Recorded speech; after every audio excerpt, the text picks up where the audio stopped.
El botón, por Daniel Serini. Hay un fulguroso botón rojo en el centro de la habitación. Vaya color para nuestra percepción del mundo. Color iridiscente en el que se condensa la monomanía, la tentación de lo imposible y la rosa en la hoguera. No sé qué hace o qué mecanismo acciona, no parece estar conectado a nada en la plataforma que lo sostiene. Una lamparita de baja potencia oscila colgada de un cable y marca un pulso infalible. Es el péndulo de un rústico reloj que motiva la acogedora danza de sombras y la ceguera fatal de los insectos, me incluyo entre ellos. Sin embargo, su posición de equilibrio está algo distorsionada respecto a la geometría de ese lugar, con un terreno que muestra una ligera pendiente. El piso de cemento se agrieta exponiendo los vestigios de alguna inundación o brote de plantas. Tampoco sabía a dónde conducía la puerta cerrada hasta hace un par de horas. Cuando desperté, encontré una nota pegada en la planicie opuesta a la puerta. La arranqué y cayó una porción del revoque. Detrás había rastros de herramientas puntiagudas usadas para escarbar. La letra apenas se entendía. Si usted está encerrado o muerto, no presione el botón. Si es libre y lo presiona, se le concederá un deseo. Sea prudente. Los libres que estuvieron antes pidieron salir, excepto uno, y murieron. Lo que no es imposible es inevitable. Estaba encerrado y leía esa nota. ¡Qué ironía! Respiré hondo. Me detuve a pensar. Parecía que la libertad no se relacionaba con lo que veía, sino con lo que sentía o pensaba. Pues, ¿qué sentido tendría mencionar una salida si no estaba encerrado? Quizás con estar muerto se refería a estar moribundo. Sí, no podía ser de otra manera. Di golpes, patadas entre gritos. La puerta no se movía. Los puños me sangraban y me habían aparecido moretones en los hombros. Me senté en el suelo y me calmé unos minutos. Suspiré preguntándome cómo había llegado hasta ahí. De repente, escuché un gran estruendo al otro lado de la puerta, algo así como un portazo. Por la cerradura vislumbraba un pasillo de perspectiva alterada e iluminado pobremente. Se cortaba en una puerta similar a la de la habitación. A lo lejos más se agrandaba el pasillo, superando incluso el empequeñecimiento característico de la perspectiva. La puerta alcanzaba unos 10 metros y su picaporte debía tener una altura de 5. Imposible alcanzarlo aunque saliera y saltara. ¿Acaso un gigante acababa de salir por ahí? Quizás el cuarto en el que me encontraba era el punto de fuga de deseos reprimidos. La totalidad de las voluntades y sueños ajenos convergían a este punto. Si eso fuera cierto, entonces había algo de acá que deseaban o admiraban, incluso yo. Quizás fuera a contemplar la existencia de semejante botón omnipotente. Más violento se tornaba mi corazón frente a la infinidad de interpretaciones que poseía la nota. Más mordía los nudillos de mis manos empolvadas y llenas de sangre seca. Mi naturaleza es esclava de tantos respectos que solo Dios puede gozar enteramente del privilegio de la libertad. Necesito comer, beber, interactuar con otros semejantes, desconocidos y de dudosa existencia, y obedecer la constitución de mi espíritu. Empecé a dar golpecitos en cada parte de la pared tratando de encontrar algún sonido hueco.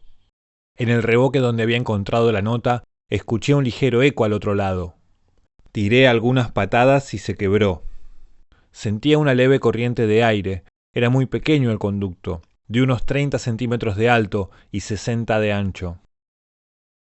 Arrastrarme a través de ese espacio era una locura. Me rehusé. Deseaba apretarlo. Tenía miedo, trataba de controlarme, daba vueltas, pero lo deseaba cada vez más. Esa cosa inanimada tenía el poder sobre mí, ya que no guardaba un porqué con el que defenderme. Me limitaba, me inculpaba aunque lo presionara y me concediera el deseo. Desde que dejé el ejército, adopté como hábito el nunca hacer algo sin saber el porqué. No era libre. No lo sentía. Era un monstruo.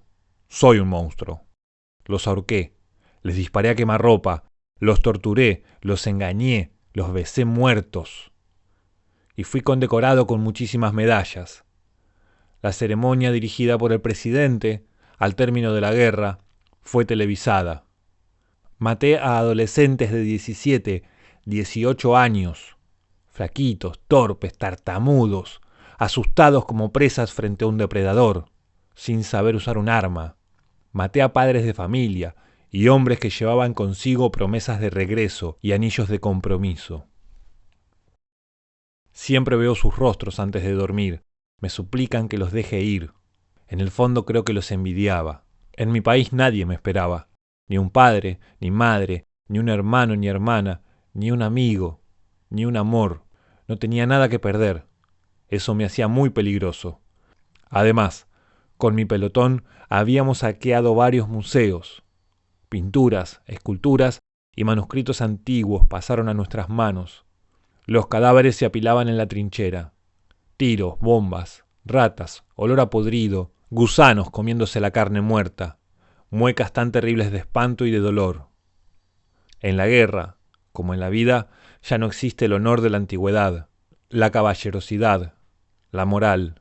No hay buenos ni malos hombres, sino hombres sobreviviendo como pueden, algunos más inteligentes y otros menos. Después de esa carnicería renuncié a todo lo que me ligaba con el ejército. Ni la burocracia ni un tipo sentado tras un escritorio podían dictarme en el alma qué era lo correcto, sino mi conciencia. Arrojé todas mis medallas en el inodoro de un baño público. No le temía a la muerte, la ansiaba. Empecé a trabajar como camarero de un bar de los suburbios, semiescondido al final de una calle sin salida. El lugar tenía una fama oscura en el bajo mundo. Era tierra de nadie. Solían reunirse criminales de toda índole a altas horas de la noche. Al fin y al cabo yo era uno de ellos. Los cadáveres y moribundos en un piso que parecía un tablero de ajedrez eran moneda corriente. Jamás me entrometía en las peleas que surgían entre los comensales. Algunos eran prófugos de homicidios y policías corruptos. Otros eran narcotraficantes que en varias oportunidades se agarraron a los tiros. Sin embargo, una noche, 2 de estos tipos estaban en una mesa con una mujer. En un momento, de la nada, empezó el descalabro. Intentaban desvestirla a la fuerza.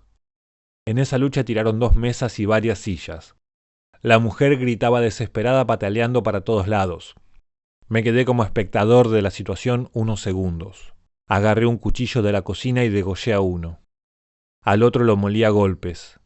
Hacía bastante estaba buscando la oportunidad para descargar todo el odio hacia mí mismo.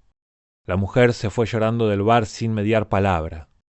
Jugaba con mis dedos sobre el suelo. No había mucho para hacer. Debía intentar pasar por ese recoveco en la pared y ver dónde llegaba, o presionar el botón, cosa que no iba a hacer. Sobresalían algunos bordes puntiagudos y emanaba olor a incienso. Me acosté, estiré mis brazos hacia adelante y me fui metiendo. Habré estado media hora para avanzar unos 4 metros. Avanzaba gracias a la articulación de mis pies. Puntita y empuje, hasta que salí, a los 10 metros, a un dormitorio. Parecía un entrenamiento de rutina en el barro. Me sacudí el polvo de mis vestiduras. Quedé estupefacto por el lugar. En las paredes colgaban pinturas renacentistas y barrocas, con muchos retratos de desnudos. Además, resaltaba el contraste entre el rojo de la pared y el azul del suelo. Una mujer, la misma del bar, me miraba horrorizada desde la cama de 2 plazas. Sus pechos asomaban por el camisón rojo. Parecía escapada de una de las pinturas. Se levantó de un salto, salió corriendo semidesnuda para la cocina y volvió con un cuchillo. Me quedé quieto sin decir nada. ¿Qué haces acá? Tranquila, comenté con un gesto apaciguador de manos.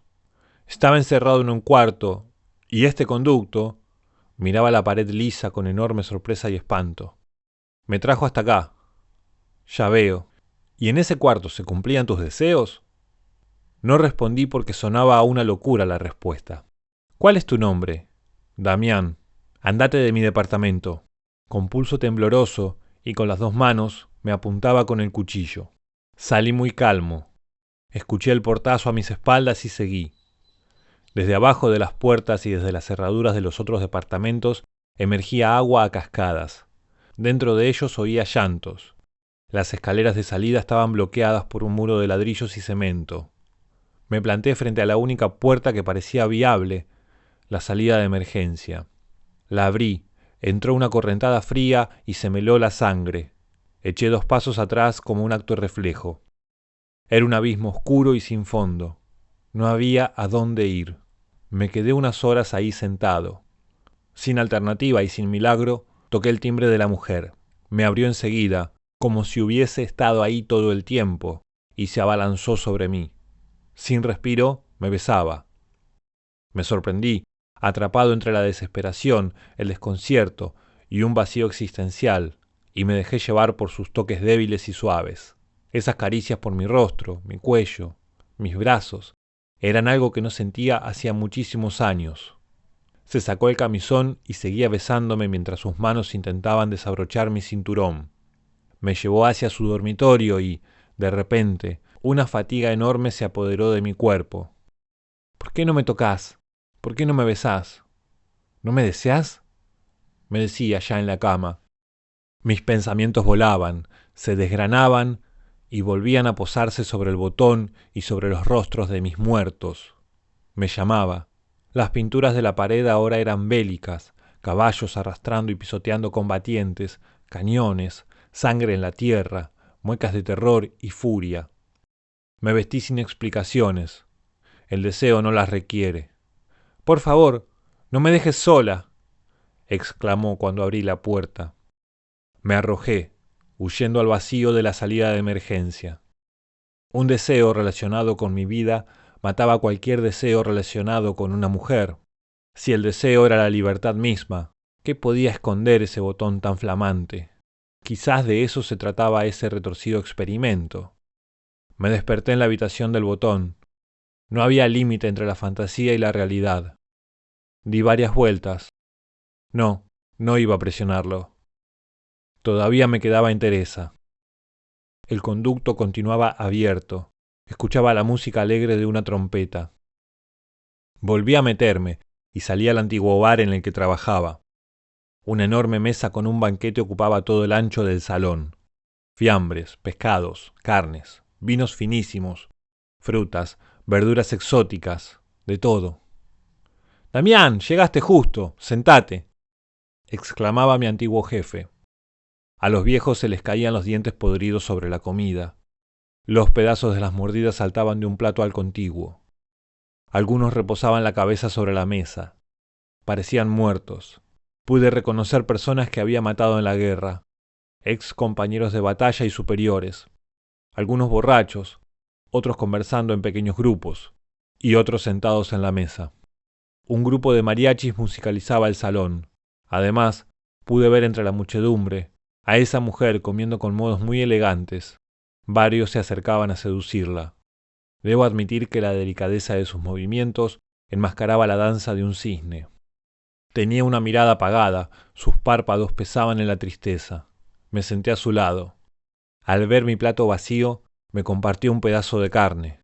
No iba a comer mucho. Me miró de reojo como a la mayoría. Luego su cuerpo se volteó hacia mí, tratando de identificarme. Una expresión de sorpresa y alegría llenaron ese triste semblante. Me abrazó aferrándose a mi cuello y no me soltaba. «¡Ay, Damián, no puede ser! ¡No puede ser! ¡Volviste como me lo prometiste!», aclamaba pasando sus manos cálidas y suaves por mi rostro y besándome. Sus lágrimas asomaban. «Por favor, mi amor, no vayas nunca más a la guerra. Estos 5 años fueron eternos, esos días en los que tejía y destejía. Siempre pensaba en vestirme de hombre y alistarme en el ejército para buscarte. Me imaginaba cosas terribles, lloraba sola». «Imaginaste bien. Hice cosas terribles. No merezco tu amor. Soy un monstruo». «Todos merecemos amor, sobre todo si nos arrepentimos de corazón de los errores que cometimos», comentó, secándose las lágrimas con la servilleta. Reflexioné un instante. «Quiero preguntarte algo. ¿Sos real?» «Claro que soy real. ¿No sentís el calor de mis manos?», preguntó agarrando mi mano fría con las suyas, en un tono provocador. Solté su mano. Miré con enorme confusión mi plato y empecé a comer. Tenía hambre, pelaba los huesos. Una sensación extraña crecía en mi interior, un vacío tapado con comida. Le pedí disculpas y me levanté para ir al baño. Las cosas no cuadraban en el recuerdo que tenía del bar. Donde debía estar el baño había un pasillo larguísimo. Extrañado, llegué al final. Golpeé y escuché un «¡Ocupado!» del otro lado. Fue entonces cuando un calor insoportable se apoderó de mi cuerpo, un calor semejante al de una granada. Volví a la mesa y solo quedaban los esqueletos de la gente, incluso el de la mujer. Todo se prendía fuego mientras las plumas caían desde el techo. Se escuchaban las bombas y los disparos de afuera. Entre sus manos de hueso y pulseras, sobre la mesa, relucían una pastilla y la llave del baño. Tomé la pastilla y apagué el incendio que devoraba mi espíritu, mientras los vinos, la carne y toda la comida ardían. El humo olía a incienso y me asfixiaba. La salida del bar estaba sellada con cemento. Atravesé corriendo el longevo pasillo de antes y abrí el baño. De nuevo la habitación del botón. Un cadáver con mi misma ropa estaba tirado a un lado. Cerré la puerta.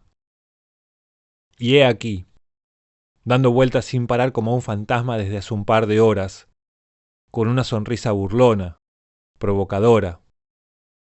El conducto se selló. Toda mi vida fui prisionero. La libertad debería ser un castigo más que un anhelo. Creo que ya entiendo. Voy a presionarlo. Hoy es un día de silencio, compañeros.